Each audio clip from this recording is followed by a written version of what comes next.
함께 기도 드리심으로 아침 묵상 시작하겠습니다. 하나님, 비대면 생활이 오랜 기간 동안 지속되면서 모이지 못하기에 신앙생활하는 것이 힘들어짐을 느끼게 됩니다. 그러나 동시에 혼자 있을 때 진짜 나의 신앙이 어떤지 알게 됩니다. 그래서 더욱 겸손하게 주님을 의지할 수밖에 없음을 고백하게 됩니다. 하나님, 이 시간 그렇게 깨닫게 하여 주신 은혜에 따라 겸손의 고백으로 주님 앞으로 나아갑니다. 지금 이렇게 주님을 찾게 되는 것도 우리의 믿음을 도우시는 하나님의 손길임을 고백하며 나아갑니다. 성령 하나님, 나의 마음을 조명하여 주시며 감화 감동케 하여 주셔서 오늘 하루도 주님과 동행하게 하옵소서. 또한 나의 삶이 주님께 올려드려지는 예배가 되게 하옵소서. 모든 영광을 주님께 올려드리며 예수님의 이름으로 기도드립니다. 아멘. 함께 찬송가 85장 함께 찬양 드리겠습니다.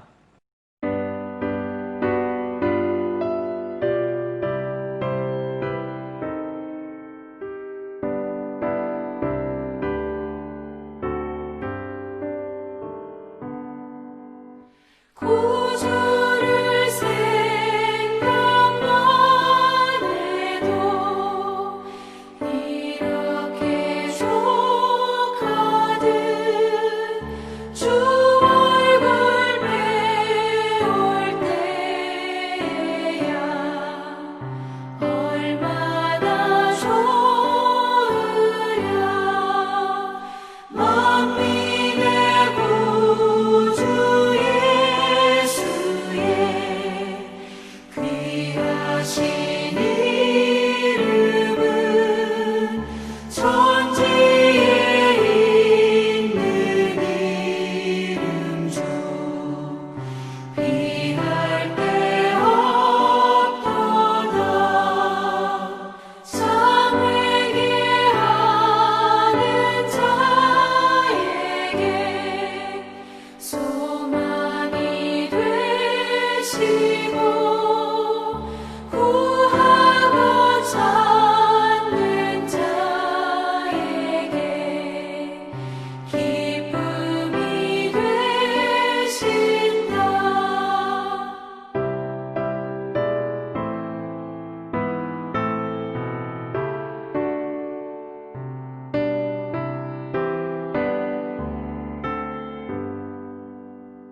예수의 넓은 사랑을 어찌다 말하랴. 주 사랑받은 사람만 그 사랑 알도다. 사랑의 구주 예수여 내 기쁨 되시고 이제로부터 영원히 영광이 되소서. 아멘. 다 같이 찾아보실 하나님의 말씀은 마가복음 14장 53절에서 65절까지의 말씀입니다. 마가복음 14장 53절에서 65절까지의 말씀, 함께 찾으신 말씀을 눈으로 귀로 함께 보겠습니다. 그들이 예수를 끌고 대제사장에게로 가니 대제사장들과 장로들과 서기관들이 다 모이더라.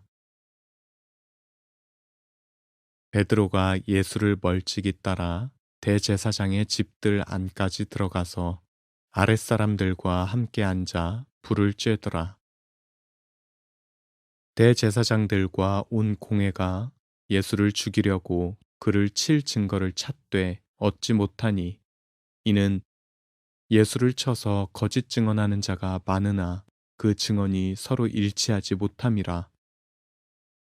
어떤 사람들이 일어나 예수를 쳐서 거짓 증언하여 이르되 우리가 그의 말을 들으니 손으로 지은 이 성전을 내가 헐고 손으로 짓지 아니한 다른 성전을 사흘 동안에 지으리라 하더라 하되 그 증언도 서로 일치하지 않더라. 대제사장이 가운데에 일어서서 예수에게 물어 이르되 너는 아무 대답도 없느냐? 이 사람들이 너를 치는 증거가 어떠하냐? 하되 침묵하고 아무 대답도 아니하시거늘 대제사장이 다시 물어 이르되 내가 찬송받을 이의 아들 그리스도냐? 예수께서 이르시되 내가 그니라. 인자가 권능자의 우편에 앉은 것과 하늘 구름을 타고 오는 것을 너희가 보리라 하시니 대제사장이 자기 옷을 찢으며 이르되 우리가 어찌 더 증인을 요구하리요? 그 신성모독하는 말을 너희가 들었도다. 너희는 어떻게 생각하느냐? 하니 그들이 다 예수를 사형에 해당한 자로 정죄하고 어떤 사람은 그에게 침을 뱉으며 그의 얼굴을 가리고 주먹으로 치며 이르되 선지자 노릇을 하라 하고 하인들은 손바닥으로 치더라. 아멘. 예수님은 대제사장의 집으로 잡혀가십니다. 그리고 그들에게 신문을 받게 됩니다. 그들의 신문의 목적은 단 한 가지였습니다. 예수님을 사형시킬 만한 죄목을 찾는 것이었습니다. 특히 로마 총독에게 고발할 비밀을 찾아내는 것이 그들의 목적이었습니다. 왜냐하면 당시 사형은 오직 로마 총독의 재가가 있어야 가능한 것이었기 때문입니다. 그래서 그들은 최선을 다해 신문하였습니다. 그러나 그들의 발행과는 다르게 결정적인 증언이나 죄목을 확정지을 수 없었습니다. 그 이유를 56절과 59절을 통해 발견하게 됩니다. 이는 예수를 쳐서 거짓 증언하는 자가 많으나 그 증언이 서로 일치하지 못함이라. 59절 말씀입니다. 그 증언도 서로 일치하지 않더라. 그렇습니다. 그들의 증언은 일치할 수 없었습니다. 왜냐하면 예수님은 사형당할 만한 죄를 짓지 않으셨기 때문입니다. 그래서 율법에 명시된 것처럼 2명 이상의 증인이 나올 수 없었습니다. 결국 그들의 주장은 그저 카더라 통신에 불과한 것이었습니다. 그렇다면 시간은 예수님 편이었습니다. 별 이상 없이 시간이 지나가면 예수님은 증거불충분으로 풀려나게 됩니다. 상황이 이렇게 흘러가자 위기를 느낀 대제사장이 직접 나섭니다. 그리고 이렇게 예수님에게 말했습니다. 너는 아무 대답도 없느냐? 이 사람들이 너를 치는 증거가 어떠하냐? 이렇게 말한 이유는 당시 예수님은 그들의 이야기에 아무런 대꾸도 하지 않으셨기 때문입니다. 굳게 닫힌 예수님의 입은 열리지 않았습니다. 이것이 대제사장의 마음에 들지 않았을 것입니다. 왜냐하면 결정적인 증언이나 증인이 없는 상황에서 예수님의 침묵은 그들에게 불리하게 작용했기 때문입니다. 더 나아가 신문하는 입장에서 무시받는 느낌도 받았을 것입니다. 이에 대제사장은 예수님을 우회적으로 압박하며 말할 것을 강요한 것입니다. 그러나 그런 협박에 굴할 예수님이 아니십니다. 굳게 닫힌 예수님의 입은 열리지 않았습니다. 이에 대제사장이 두 번째로 묻습니다. 내가 찬송받을 이의 아들 그리스도냐? 이 질문은 누가 봐도 그들의 의도가 무엇인지 짐작하게 하는 질문이었습니다. 곧 신성모독죄로 몰고 가 사형시키겠다는 그들의 의도가 뻔히 보이는 질문이었습니다. 예수님도 이것을 아셨을 것입니다. 그리고 이제 아니요라고 대답하면 게임은 끝납니다. 아니 굳이 아니요라고 대답하지 않으셔도 됩니다. 그저 지금까지 하셨던 것 같이 침묵하시면 됩니다. 물론 그렇게 되면 약간의 모욕을 당하실 수 있습니다. 그러나 그들이 당할 낭패에 비하면 그 정도의 모욕은 아무것도 아닙니다. 승리는 이제 예수님의 것이었습니다. 그런데 이때에 너무나 황당한 일이 일어납니다. 예수님께서 그동안 지키셨던 침묵을 깨십니다. 굳게 닫혔던 입을 여십니다. 그리고 이렇게 대답하셨습니다. 내가 그니라. 인자가 권능자의 우편에 앉는 것과 하늘 구름을 타고 오는 것을 너희가 보리라. 이 말씀은 구약의 표현으로 재림을 뜻하는 것이 아님을 지난 시간 함께 나누었습니다. 이 표현은 영원한 하나님의 나라의 통치가 시작되었으며 하나님이 그 권한을 예수님께 주셨다는 것을 의미합니다. 곧 예수님은 스스로가 하나님의 아들이요 하나님의 우편에 앉으셔서 다스리시고 심판하실 이라 말씀하신 것입니다. 그렇습니다. 예수님은 지금 충분히 신성모독의 판결을 받을 만한 발언을 하신 것입니다. 이에 대제사장은 옷을 찢으며 예수님이 신성모독의 죄를 지었음을 공표합니다. 성도 여러분, 아무리 생각해도 이상합니다. 예수님은 그들의 의도를 아시면서도 비밀을 제공하십니다. 그것도 보통의 형사처벌이 아니라 사형에 해당되는 비밀을 제공하십니다. 아무리 생각해도 너무 비합리적인 행동을 하신 것입니다. 그래서 말씀을 묵상하며 고민하게 되었습니다. 납득할 수 없는 일을 왜 예수님은 자발적으로 하셨을까? 왜 그들에게 비밀을 제공하셨을까? 그러다가 적절한 비유는 아닐 수 있겠지만 다잉 메시지가 떠올랐습니다. 죽기 전 자신이 누구에게 죽었고 왜 죽었는지를 알려주기 위하여 메시지를 남기는 다잉 메시지와 같은 것은 아닐까 생각하게 되었습니다. 이후 성도가 예수님의 순환당하심을 기억할 때마다 그 의미를 묵상하게 하시기 위한 것은 아닐까 생각하게 되었습니다. 그렇다면 성도 여러분, 오늘 본문의 예수님을 기억하며 우리는 무엇을 묵상하게 될까요?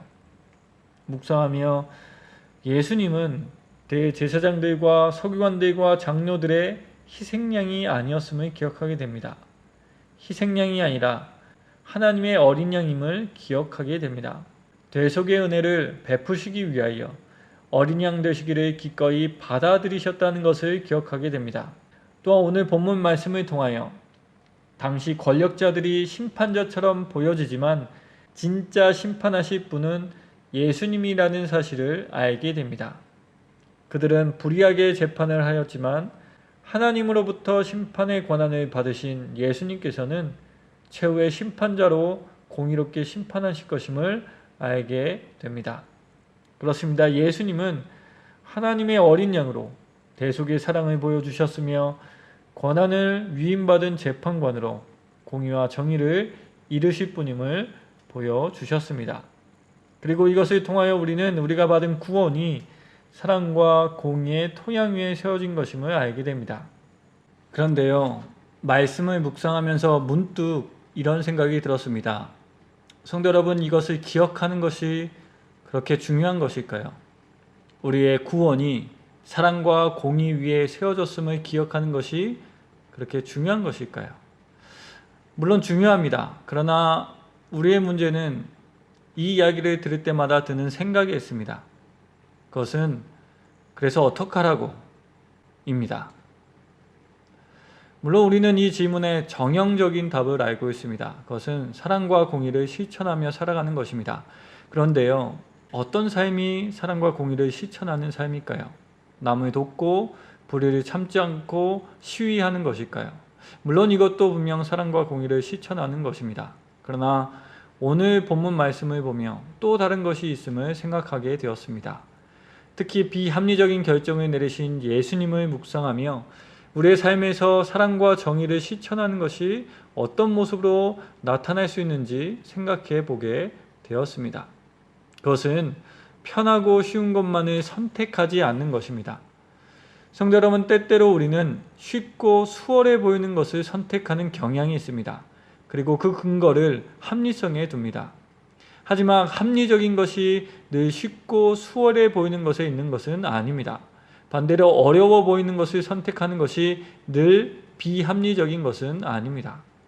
때때로 사랑과 공의를 위하여 어려운 길을 선택하는 것을 보게 됩니다. 그리고 우리는 이것을 보며 비합리적이다 말하지 않습니다. 오히려 합리성을 넘어 옳은 일을 했다 말합니다. 그렇습니다. 성도 여러분, 세상이 쉬운 것을 선택하라고 하며 그것이 합리적인 것이야 라고 이야기할 때 우리는 그것을 급하게 선택하지 않습니다. 왜냐하면 오늘 본문에 나타난 예수님을 기억하게 되기 때문입니다. 또한 우리가 받은 구원이 사랑과 공의에 뿌리두고 있음을 깨닫게 되어졌기 때문입니다. 그래서 급하게 선택하지 않고 사랑과 공의라는 관점에서 우리가 선택할 수 있는 것을 생각하게 됩니다. 세속적인 합리성이 아니라 사랑과 공의라는 하나님의 나라의 합리성이 우리에게 주신 바 되었기 때문입니다. 그러나 이 말의 의미는 무조건 어려운 것만을 선택하라는 것은 아닙니다. 이 말의 의미는 우리의 선택이 사랑과 공의를 심각하게 훼손하게 되는 것이라면 그것을 거부하게 되는 것을 의미하기 때문입니다. 그렇습니다. 우리의 구원이 사랑과 공의라는 토양에 세워졌다는 말, 그래서 우리가 사랑과 공의를 실천해야 한다는 말은 쉬워 보이는 것만을 선택하지 않는 것과 연결되는 말입니다. 곧 쉬운 것, 편한 것이 우리에게 합리적인 것이 아니라 사랑과 공의가 우리의 합리성의 새로운 기준이 되었다는 것을 의미합니다. 성도 여러분, 오늘 하루를 보내며 오늘 예수님의 모습을 기억하며 이 질문을 함께 묵상하면 좋겠습니다. 우리는 지금 어떤 합리성을 따라 선택하며 살아가고 있을까요? 모쪼록 오늘 하루 예수님을 기억하며 편하고 쉬워 보이는 것만이 우리가 선택할 수 있는 것이 아님을 기억하는 우리가 되기를 소망합니다. 꼭 그것만이 합리적인 것이 아님을 기억하는 우리가 되길 소망합니다. 또한 구원받은 자로서 사랑과 공의가 우리의 선택의 기준이 되길 소망합니다. 오늘 하루 비합리적인 선택을 하신 예수님을 더욱더 깊게 묵상하며 살아가는 우리 모두가 되길 주님의 이름으로 강복하며 이 말씀을 전해드렸습니다. 함께 기도드리겠습니다. 하나님, 예수님께서 오늘 보이신 비합리적인 행동을 보며 그것이 우리를 구원하시기 위한 선택임을 알게 됩니다. 또한 세속적인 눈으로 보면 그것은 비합리적인 것이지만 사랑과 공의의 눈으로 보면 그것이 가장 합리적인 일임을 알게 하시니 감사합니다. 하나님, 사랑과 공의로 살아가는 것이 늘 어렵고 힘든 우리입니다. 그런 우리를 긍휼히 여겨 주시옵소서. 또한 도와주셔서 각자의 삶 속에서 믿음의 분량대로 또한 깨닫게 된 만큼 사랑과 공의를 기준 삼아 살아가게 하옵소서. 그리하여 구원받은 백성으로 예수 그리스도의 주되심을 각자의 삶에서 누리며 살아가게 하옵소서. 오늘도 주님 주신 하루를 살아갑니다. 오늘 하루 내게 말씀하여 주신다는 것을 기억하며 나의 마음과 생각을 주님께 향할 수 있게 하여 주옵소서. 영육 간의 강건함을 허락하여 주셔서 어려운 이때를 잘 감당하게 하여 주옵소서. 특별히 어려움에 있는 모든 성도들을 위하여 기도드립니다. 어두운 터널 속에 있고 혼자 남겨진 듯하여 힘겨워하는 이들을 주님 찾아가 주셔서 위로하여 주시고 새 힘을 주시옵소서. 또한 형편을 잘 아시는 주님, 일용할 양식을 공급하여 주옵소서. 건강을 회복 중에 있는 분들도 계십니다. 주님 함께하여 주셔서 회복하는 과정을 잘 견딜 수 있게 하옵소서. 오늘도 주님의 은혜에 의지하며 살아가게 하시는 예수님의 이름으로 기도드립니다. 아멘. 다 함께 주님께서 가르쳐 주신 기도 드리심으로 아침 묵상을 마치겠습니다. 하늘에 계신 우리 아버지, 아버지의 이름을 거룩하게 하시며 아버지의 나라가 오게 하시며 아버지의 뜻이 하늘에서와 같이 땅에서도 이루어지게 하소서. 오늘 우리에게 일용할 양식을 주시고 우리가 우리에게 잘못한 사람을 용서하여 준 것 같이 우리 죄를 용서하여 주시고 우리를 시험에 빠지지 않게 하시고 악에서 구하소서. 나라와 권능과 영광이 영원히 아버지의 것입니다. 아멘.